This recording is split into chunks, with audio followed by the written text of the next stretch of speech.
Let's look at another business model generation technique. Here we're going to talk about napkin sketches.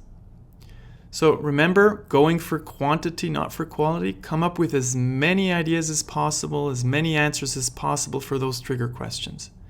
But now what you're going to do is a prototype. So what's the quickest prototype possible? Take your ideas and come up with different napkin sketches for those ideas. Synthesize them into one napkin sketch. So what is a napkin sketch? It's basically just a sketch of your idea. And what you want to include here is a headline, a metaphor, a drawing, and a mini text explaining some of the core elements of your idea. Now make sure you don't describe how it works, but just use a metaphor, a very quick explanation.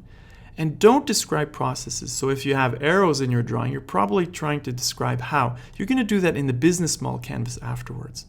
And make sure you focus on one idea only. So the goal here of this is that we focus on one idea. So the advantage of a napkin sketch is that it gets people to quickly focus on one single idea. And the second advantage, this is the most important one, it's the quickest and cheapest business model prototype you can imagine. Now, why is that important? Because if it's cheap and quick, you will be able to throw it away. And you bet that even if you work 5 to 10 minutes on an idea, it's hard for people to let go. But let's assume you have different ideas and they're good. You get everybody to pitch their business model idea, their napkin sketch very quickly. 15 seconds. You couldn't do this with a business model canvas, and that's for later on. Now you want to make sure that there are diverse alternatives. That's why we do the napkin sketches, because if all ideas look alike or they're all just product ideas, you're gonna throw them away and start over again. That's what designers do. That's what we need to do in business to come up with better solutions. Now, if you're happy with the alternatives, then it's time for dotmocracy. So what is that about?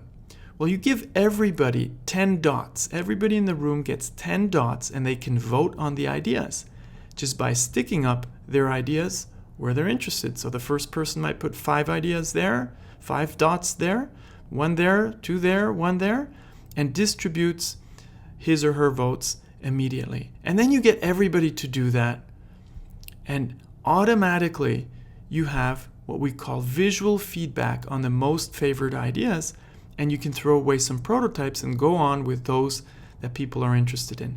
Now, this is not a decision-making mechanism, it's just a mechanism to move on with those ideas that have most traction. So immediately when you have this visual feedback, you can figure out where the love is. What are the ideas that people love? And once you got that, then you can go on with business model prototypes. So here are some real-world examples. A team working on household products came up with 3 different prototypes and they voted, and you can see that one idea here got 53 votes and clearly won. Now this doesn't mean we're just going to pursue that idea. We're going to pursue those that have most votes, and in this case we had 10, 20 different ideas and we pursued about 5 of them. Now, it doesn't always have to be a formal setting like that where you have a lot of people working on a lot of prototypes. It can be an informal setting, in a meeting where you quickly sketch out some napkin sketches and get a vote on who has, come up with something that gets us excited.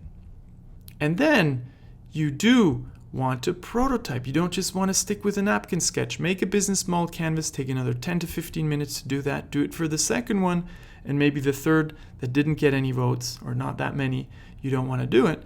So here you have a very, very quick mechanism to come up with ideas, identify the interest, and get the business model canvas started. So why do we do this? Well, I like the quote by Scott Cook where he says, you know what? Prototyping, iterating is part of the job. If there's something I've learned in the last 4 years, it's the power of iteration. Rapidly create, test, and change. And there's nothing faster than a napkin sketch. So quick prototypes allow you to let go, throw away ideas. So make sure you have diversity also, and you'll get going and come up with some absolutely brilliant business models.